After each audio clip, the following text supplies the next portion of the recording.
alcanzan a identificar, se ve una cuevita. Ya en las rocas. Se ve como un agujero, un círculo. Hasta allá, arriba. Sí, aquí. Aquí derecho. Ajá. En la blanca. Ahí donde está lo blanco, exacto. Si lo alcanzan a visibilizar. Fuimos ahí hace tiempo, pero no pudimos subir y entrar porque está alto. Pareciera que está el nivel ahí, pero no. Ahorita, hija, ahorita voy a desayunar. Y bueno, pues no deja de ser interesante. Algo tenía que haber tenido de sentido, ¿no? El que esté ahí. Si se fijan, vemos dos representaciones de nichos ecológicos. ¿Qué es un nicho ecológico? Es un espacio que rompe con las características del resto del lugar.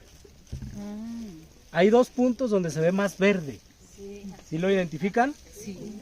Esos son nichos ecológicos específicos, ¿sí? Que están ahí muy logrados. Luego, si bajan un poco la vista, vemos que hay un arroyo, ya se forma un arroyo abajo del cerro, que viene varios arroyos, uno más hacia el poniente, que se oculta, se mete hacia Tolinga, y los otros nacen aquí en la meseta de la Sierra de Tolinga. Aquí los tenemos enfrente.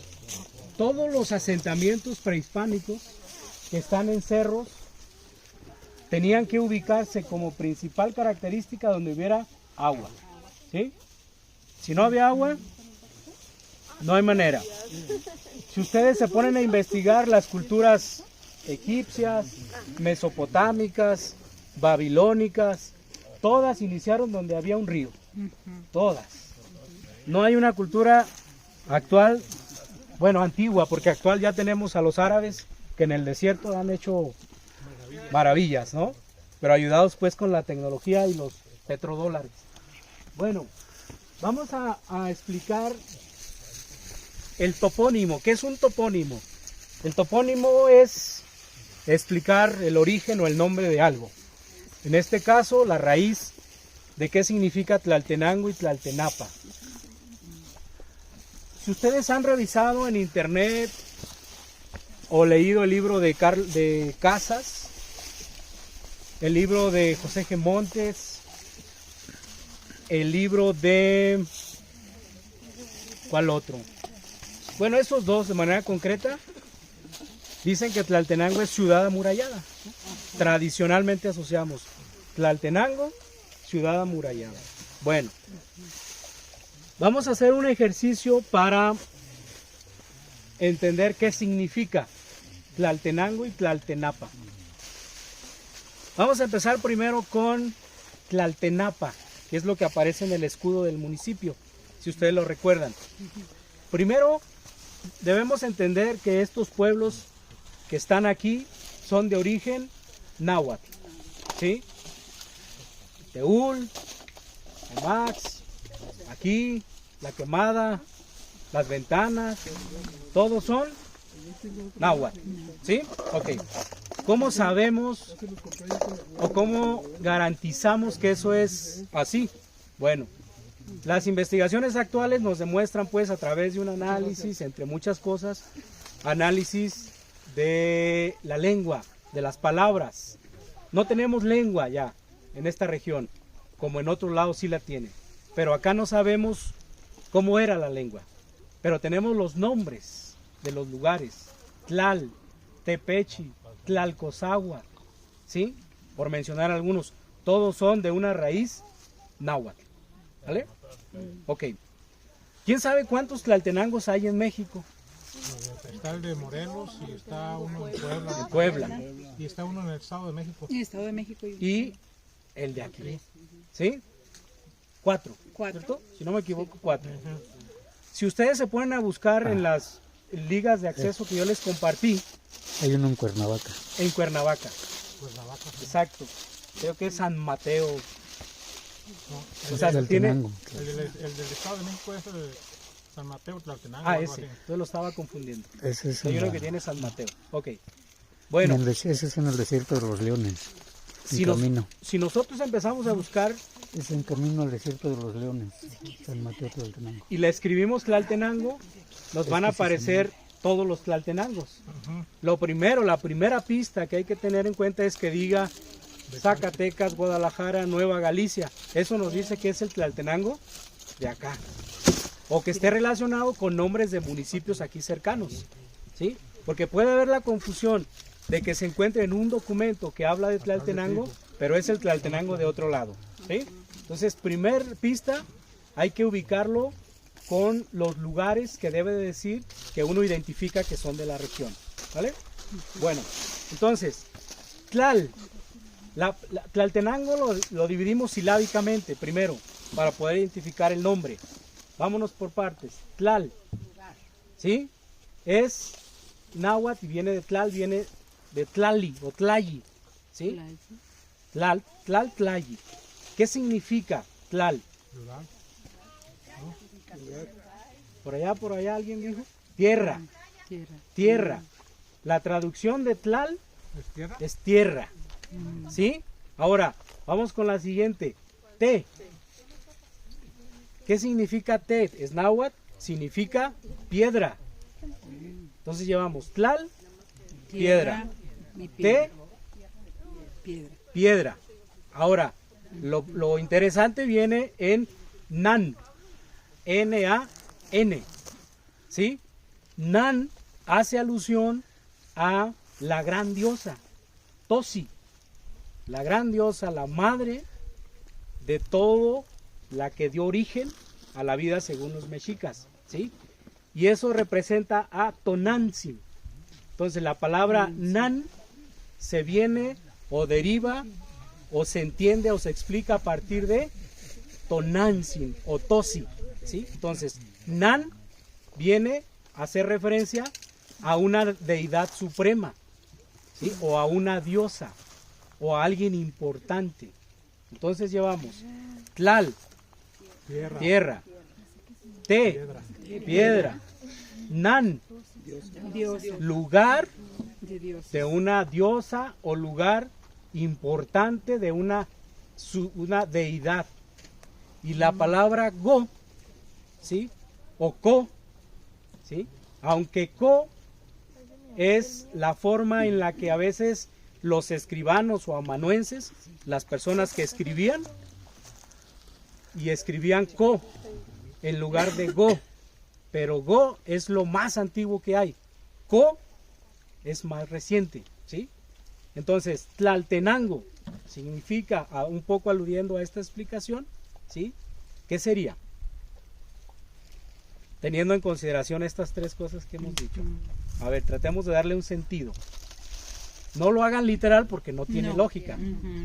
¿Sí? Tlal, tierra. Te, piedra. Nan, diosa, lugar de la gran madre, de la diosa del origen. ¿Sí? Y se complementa con el go. ¿Sí? Entonces, ¿cómo lo podríamos interpretar? El go es encima o sobre de... Tierra. Te, piedra. Ahora, lo interesante aquí es la palabra na y pa. ¿Sí? La palabra na probablemente tenga dos explicaciones. ¿Sí? La primera puede referirse a algo que dice que es mío, ¿sí? Que me pertenece, que viene de la palabra náhuatl, nahui, es decir, es mío. Y la otra explicación de la palabra na es que hace referencia a los puntos sagrados de los pueblos antiguos. Puede tener esas dos explicaciones la palabra na. Y la palabra pa hace referencia a donde hay mucho, donde hay abundancia, ¿sí? Donde existe mucho de algo. Y entonces, una explicación lo más acertada o lo más cercana que podemos hacer es que Tlaltenapa puede significar lugar donde hay muchas planicies de tepetates ideales para asentarse, es decir, mesetas. ¿Como cuál? Como esta, en la que estamos nosotros. Entonces, podemos simplificar Tlaltenapa, así haciendo un esfuerzo a cómo interpretarlo como lugar donde abunda, donde hay mesetas. ¿Sí?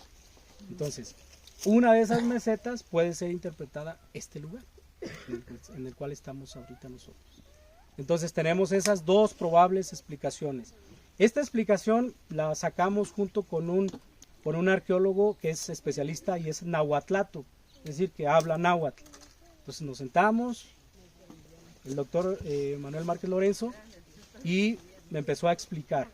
¿Sí? No la encuentran en los libros porque es a partir de alguien que es especialista en la topónima, en el análisis de las palabras náhuatl. ¿Sí?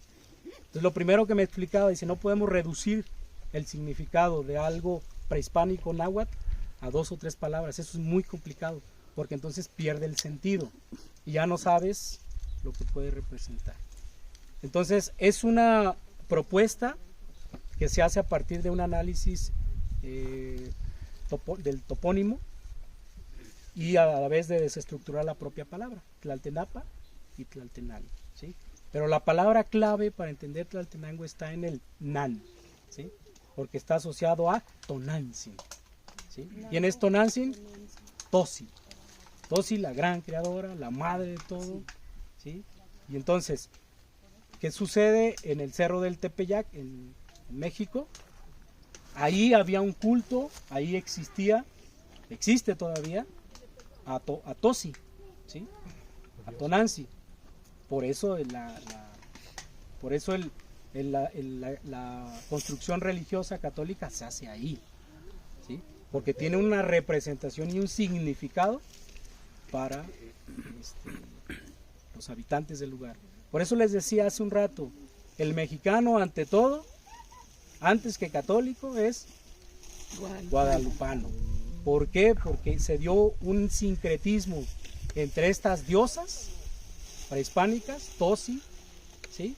Tonantzin, con la Virgen de Guadalupe. Es decir, el indígena identifica en la Virgen de Guadalupe a sus antiguas representaciones. Y la sociedad que nace, el mestizo, ¿sí? El criollo, es educado a partir de esta fusión.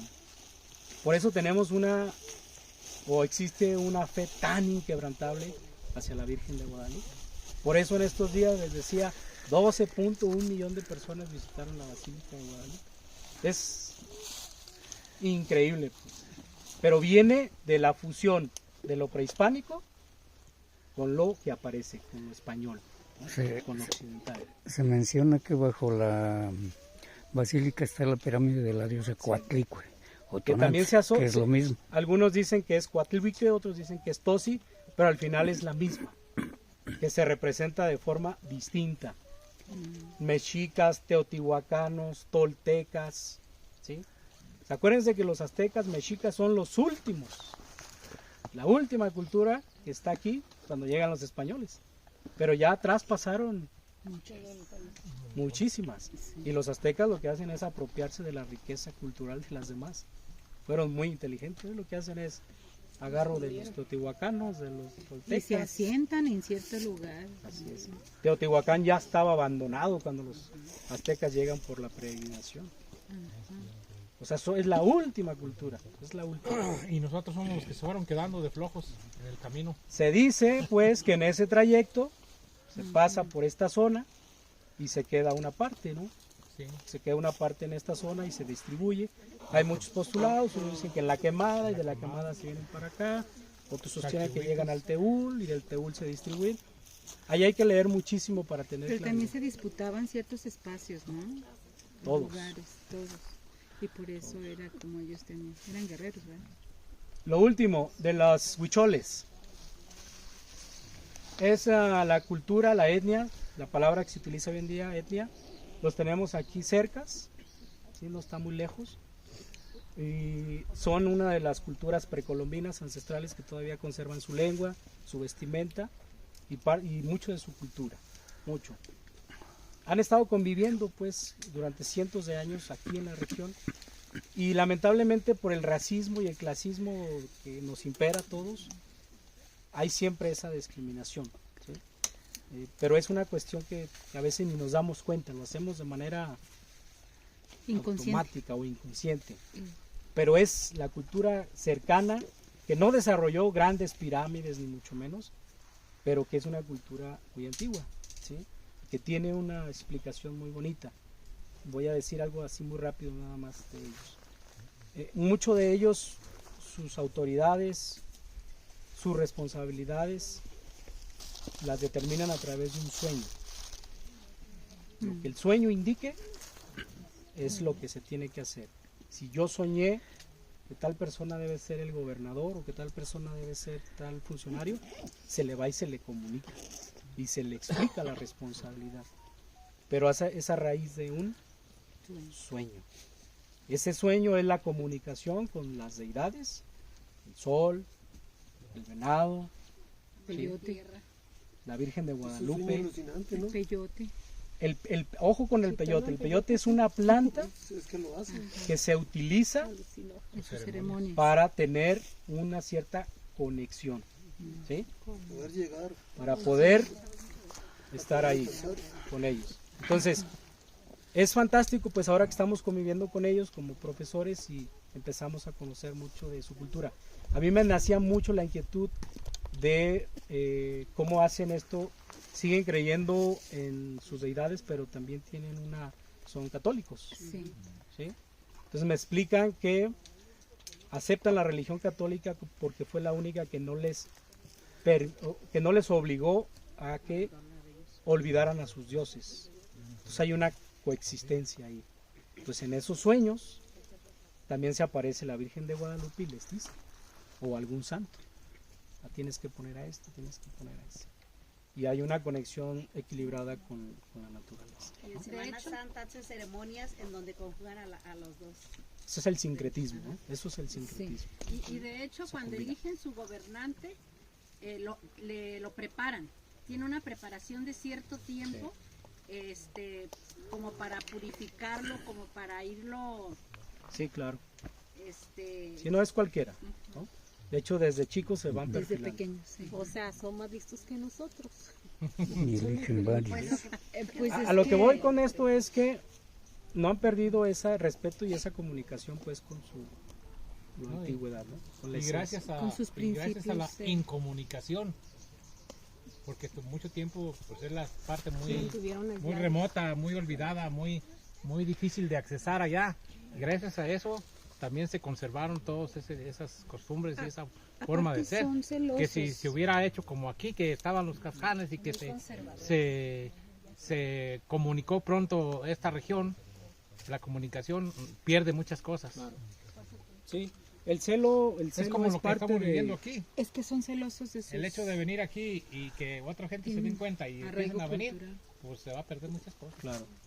¿Cómo bautizan a sus niños? ¿O cómo son bautizados ellos? Es la forma religiosa católica, pero también hacen ceremonia. Y la abuela les coge un primer nombre. Cada abuelo. Los abuelos les cogen los Cada abuelo nombres. pone nombre, con un significado. Sí. O sea, yo digo que han sido muy inteligentes porque han sabido convivir con esta parte de la evangelización, lo católico, pero a la vez han conservado la esencia. Entonces, bautizan, las abuelas ponen los nombres, regularmente los abuelos ponen los nombres, bautizan y siguen todo el ritual católico, pero también de manera paralela van haciendo el otro ejercicio, el ejercicio propio. Y entonces va uno allá y entonces todos los cerros tienen una representación sagrada, ¿no? Te explican, este cerro tiene esta explicación, este cerro esta función, este cerro esta función, esta es una puerta para pasar a lo que sigue y todo tiene un sentido. ¿Cuál es el problema de nuestra sociedad? Es que hemos perdido darle sentido a las cosas. Ese es el problema, ¿no? Ya no le damos tanto sentido a lo que hacemos. Cuando se le pierde sentido, la sociedad se empieza a dispersar. No, nada más agregar a lo que estaban diciendo de los rituales, pero son internos. No permiten la entrada a un sacerdote allá. Sí, sí permite. ¿Sí? Pero tienen que pedir permiso y ciertas Para todo se pide situaciones, permiso. ¿verdad que sí? Para ser parte Para de, todo. o ser protagonista, o simplemente ver sus tradiciones. Sí. Yo he estado, complejo, ¿no? he estado en las ceremonias, en los patios familiares. Ellos tienen una fiesta muy bonita donde se hacen patios familiares, donde se hacen ceremonias. Y sí te invitan. O sea, sí puedes estar, pero tiene que ser siempre con la El invitación. respeto Y también. el respeto. debido.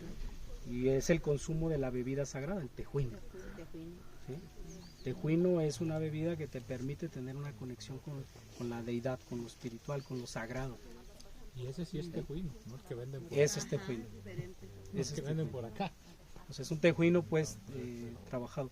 Y entonces sí permiten, pero se tiene que ganar. O sea, tampoco es llego ya voy a estar, no. Son elitistas con sus invitados. Hay que cuidar esas palabras, más que elitistas. O sea, son personas que cuidan, pues. ¿Por qué cuidar las palabras? Porque a veces son palabras que no concuerdan con lo que son. O sea, La significación si hay que mucho se debe celo, dar. desde luego que hay celo. Sí. El indígena por naturaleza es celoso con lo propio. Sí. ¿Sí? O sea, te lo tienes que ganar. ¿Y quién no? O sea, yo no puedo abrir y decir, ahora No, sí. Y es natural te lo por ganas. su ambiente cultural que Así es. tiene. Por eso una de las riquezas de la sociedad criolla, mestiza de nosotros, es que el mexicano es muy abierto. O sea, el mexicano abre su casa de par en par. Confianzudo. Exacto. Y se va quitando un poco esta parte que el indígena sí tiene. Pero no se debe juzgar. La vida así va, ¿verdad? Y va agarrando esas dinámicas. Sí, iba a Sí, comentar, maestro, maestra. nada más un pequeño comentario que estaba haciendo. Ahorita que usted mencionaba la cultura, que ellos, bueno, se hizo una investigación acerca de las culturas, tradiciones de los huirráricas, porque cuando se refiere uno a ellos, debe de decir uno huirráricas, no huicholes. Huicholes es una palabra ofensiva O despectiva. que realmente es un apodo que los mestizos le pusimos a la cultura huirrárica. Decir huichol es una ofensa para ellos. Como a los cascanes. Ese es el resultado de una investigación que nosotros hicimos. Entonces es importante, ¿verdad? Cuidar nuestras palabras, como bien lo dice el maestro, porque hay cosas que las hacemos tan comunes, pero tienen un trasfondo Claro. de racismo y de desprecio muchas veces. ¿Por qué desprecio? Porque muchas veces no conocemos, y si no conocemos no valoramos, y si no valoramos no defendemos y no cuidamos. Sí, es muy importante. Ajá, por eso era mi palabra pequeña intervención. Sí, la palabra huichol, además de ser Es una manera despectiva, despectiva de Sí. que hablaban los españoles. Ellos lo mencionan tal cual así. En una entrevista que tuvimos con algunos de ellos decía, la palabra huichol es un apodo que nos han puesto los mestizos. Y los mestizos somos todos nosotros, que estamos mezclados con sangre india y con sangre española y demás, porque aquí en México hay un cruce de razas de raíces. de todo el mundo, ¿verdad? Por eso- ejemplo, esa palabra ya no la debemos usar. razas, ¿verdad? Raza. Ya no son razas, somos cultura. ajá, Pero la palabra raza es clasista. hay que empezar a quitarla. Raza, Sí, son Como perros. los animales. Sí. Ahora se les dice grupos étnicos precisamente por Exacto, sus sí. características muy particulares que los diferencian de los demás. Esas son las formas donde está el racismo Marcado. impregnado ya Sí. de manera natural, que ni nos damos cuenta. Sí, David. Agregar algo a lo que decían y sí, tienen toda la razón. La palabra huichol es algo muy despótico para mencionarlos a ellos. ¿No es algo similar lo que pasó con los cascanes? ¿La palabra te refieres, David? A la palabra cascán. Vamos con esa, nada más para cerrar. Sí. Los huicholes. También se dice que huichol es despectivo y hace referencia al que huye. Huichol del que huye. ¿Por qué? Porque se plantea que los huicholes descienden de los coras, ¿no? Que es una variante. Los coras viene una variante que son los huicholes. Y entonces cuando se da la guerra de la Sierra del Nayar para allá, se supone, algunos plantean que el huichol no se quiso incorporar. Bueno, el birrárica no se incorporó. Entonces que él se refugia en la sierra como una manera de protegerse.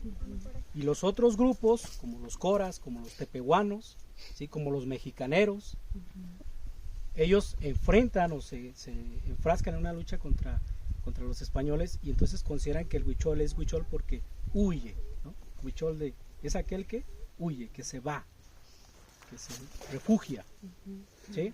Entonces hay distintas explicaciones. Se necesita, insisto, hacer análisis lingüísticos para saber así. Y efectivamente lo que nos dice la maestra, de entrada huichol es despectivo. Es birrárica o wirraritari. ¿Sí? Wirrárica plural, wirraritari singular. ¿Sí? Wirrárica, wirraritari. Son las dos formas que debemos de referir. Ya sea plural o ya sea singular. Para decir uno o para decir más de cascanes. Fíjense, es bien interesante, pero no sabemos exactamente mucho de los cascanes. Hablo académicamente, pues. Cascanes es para referirse a varios grupos. Digamos, cascanes no podemos decir es uno solo. Sí, exacto. Cascanes. Abarcaba toda una zona. Sí, no podemos decir que, o cuando dicen, no, Cascanes solamente de Tlaltenango. No, ese es un error gravísimo. Cascanes es un grupo, varios grupos étnicos que están enfrentándose y están luchando contra los españoles. ¿Sí? Que se están oponiendo a los abusos y demás. Pero no es un grupo así en específico. Son varios que identificamos desde los altos de Jalisco hasta esta zona donde estamos nosotros. Son varios municipios que son de Jalisco, de Zacatecas, incluso de Aguascalientes, otros de Michoacán. También entran unas partes de Colima, ¿sí? Nayarit, desde luego. Eran guerreros, eran valientes. ¿Sí?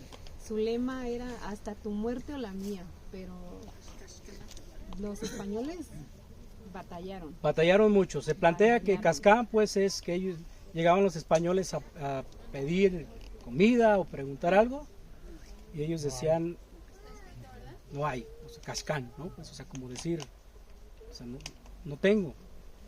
Era la forma de expresión, pero insistiría mucho. Se necesitan, pues, análisis lingüísticos y además escuchar a las comunidades. Esa es la parte no académica que se tiene que también incorporar. El detalle es que los dispersaron después de que perdieron en el Mixtón. Ya ve que a todos los que no se despeñaron y los que sobrevivieron los pasaron hasta, vamos a decir, a Chiapas o a cualquier otro estado, lo fueron marcando y distribuyendo por familias, órale, a los encomenderos, y acabaron con mucha gente de aquí. Okay, sí. Por eso no hay evidencia mucha de esos grupos vivientes y ni de la lengua, porque pues trataron de acabarlos, aniquilarlos completamente. Sí. Eso ordenó el virrey Antonio de Mendoza. Ojo con esa parte, mucho cuidado. Con la ley sangre y fuego. ¿Quiénes eran los salvajes y los que hacían una serie de atropellos? Los conquistadores. Sí. Ojo con esa parte. Y una cosa son las autoridades virreinales, que desde un inicio están dictando leyes para proteger a los indios, ¿sí? Pero los que vienen a tratar de cumplir, que son capitanes generales, que son encomenderos, que son subdelegados, que son corregidores, ahí es donde estamos encontrando a toda esta gente que está haciendo un abuso de manera constante contra el indígena. Pero desde el inicio hay leyes para preservar y proteger al indígena. El problema es el funcionario que tú asignas a que cumpla un mandato. Nuño Beltrán de Guzmán, el gran conquistador de esta zona, uno de los que es considerado una de las personas más sanguinarias y más exterminadoras que hubo en esta zona, su problema fue ese. Se lo llevan luego a España para hacerle un juicio de residencia por todos los atropellos y por todos los abusos que empezó a hacer con los indígenas. Se lo llevan y muere allá en España, ya no regresa para acá. Pero el problema lo tenemos con los funcionarios. Es bien importante eso. Sí, Memo. Perdón.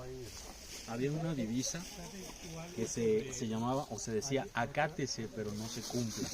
Venía la ley desde España cuando llegaba aquí, las autoridades la leían y decía, la acatamos, mas no la vamos a cumplir. ¿Por qué? Porque las leyes que estaban hechas para españoles, pues aquí con toda la diversidad que se encontraron, pues eran a veces inoperantes. Así es. Entonces la corona española siempre estuvo protegiendo al indígena. De hecho, un ejemplo así clarísimo es la famosa Inquisición. El indígena nunca entró, por ser un nuevo converso e ignorar la fe, nunca entró a los procesos inquisitoriales. Solamente entraban los que ya eran viejos en el conocimiento de la fe católica. ¿Sí? Entonces es importante porque ese hecho te dice que pues el indígena desde un principio estuvo protegido. De hecho hay no anécdota, hay un caso así que era don Pedro de Texcoco. Don Carlos de Texcoco, perdón, me parece que era Carlos. Era un cacique que estaba haciendo más bien, seguía haciendo sacrificios humanos. Cuando el virrey descubrió eso, o cuando llegó ese caso a las autoridades, lo quemaron. Pero eso le costó casi su puesto al virrey, ¿eh? ¿Por qué? Porque decían que él no conocía la fe y que él no podía haber sido pasado por la Inquisición. Es un ejemplo nada más de muchos que puede haber en los que la corona española siempre estuvo protegiendo a los indígenas. Muchísimos hay. Pudiéramos decir grandes también lo que pasó con Tenamaxtle, pero había defensa de los religiosos, ajá, o sea, de los monjes. En Fray Bartolomé de las Casas, en España ya se apoyó. Había defensas, pero pues sí lograron de alguna manera quitarle todos los cargos que le asignaban. Claro. Porque sí había, o sea, no estaba, digamos que no eran órdenes, porque le decían que él había sobrepasado a las leyes de los reyes. Y sin embargo, lo que dice Adolfo, pues él se defendía de los abusos a su pueblo. Exactamente. De hecho, él en sus cartas, en sus escritos que hizo apoyado por Bartolomé de las Casas, él manifestaba que él únicamente se estaba defendiendo como persona, se defendía él, su esposa, hijos y demás, porque los que estaban invadiendo no eran ellos, eran los españoles que venían a quitarles sus tierras, a sus mujeres y a hacerles lo que les hacían. Y dijo, estamos defendiendo lo nuestro, así como y también defendiendo nuestra vida, como incluso lo nombran como el precursor de los derechos humanos a nivel mundial. En sus cartas que hizo, ahí está manifestado y está nombrado por ello en el Congreso de Jalisco, tengo entendido que en Zacatecas. No, en todos lados está reconocido. Acuérdense que toda cultura tiene momentos, va evolucionando. No hay culturas puras, para empezar. A veces romantizamos mucho la historia y queremos que las cosas sean como fueron. Eso es imposible. Eso es romantizar. No tiene ningún sentido. Y eso se lo debemos al cine, ¿eh? Exacto. Sí. Desgraciadamente, sí. A través del cine, hago el paréntesis, te muestran una historia que realmente nunca existió. Es la idea del productor, pero cuando tú ves, por ejemplo, esas ciudades antiguas, malolientes, sin drenaje, o sea, esa era una realidad que el cine te está completamente modificando, te está deformando. Pues el historiador, el estudiante, el investigador de historia, tiene una serie de herramientas para realmente tratar de ser lo más objetivo posible al escribir historias. Y tomar su propia interpretación. Exactamente. Lo vamos a retomar, Memo, en la siguiente clase. Es vida cotidiana. El tema que vamos a ver es vida cotidiana en la época novohispana, tratando de resaltar puntos de aquí de Tlaltenango. Vamos a entrar con el tema de la música, con el tema del vestido, y vamos a recuperar un poquito de esta parte. Pero adelantando, en el caso de los Birraritari o Birrárica, viene la parte de los sonidos a partir de la convivencia con la flora y con la fauna, fundamentalmente. O sea, viene de los animales y viene de la flora para poder llevar a cabo la representación de sonidos. Acuérdense que el Birraritari tiene como una de sus máximas al venado, ¿sí? El venado es deidad, es hermano, es el que acompaña, es el que le da los últimos alientos al hombre para llegar al último lugar sagrado y lo empuja. Y al final el venado se sacrifica para que tenga alimento, el Virraritari llegue a ese lugar que conocemos como Real de 14, allá en San Luis Potosí. Pero todo va teniendo una propia evolución. Lo recuperamos en la siguiente clase. Para cerrar, decir lo siguiente. Las fundaciones de los pueblos que nosotros conocemos como Jerez de García Salinas, Tepetongo, Huajúcar, Santa María, Colotlán, Momax, Tlaltenango, Tepechitlán, Teúl y García de la Cadena, si se fijan tienen es como en línea, pues, ¿sí? Todos estos pueblos es una estrategia bien aplicada, o sea, no es entrar a juzgarlo, pues es tratar de comprender el proceso, que fue una estrategia para fundar villas, pueblos, ¿sí? Para empezar con el proceso de la evangelización. Y entonces todos esos pueblos de origen tienen una fundación de villa española. Cierto número de familias españolas que eran los responsables de llevar las riendas de estos lugares y luego se van incorporando los pueblos indígenas. Entonces la estrategia que les decía hace un rato es extraerlos, bajarlos de los lugares, de los cerros, para empezar a tener estas nuevas ciudades, estos nuevos pueblos. Ese es el inicio de la vida que hoy en día tenemos, ¿sí? Esos pueblos son muy antiguos, pero se refieren a esa lógica.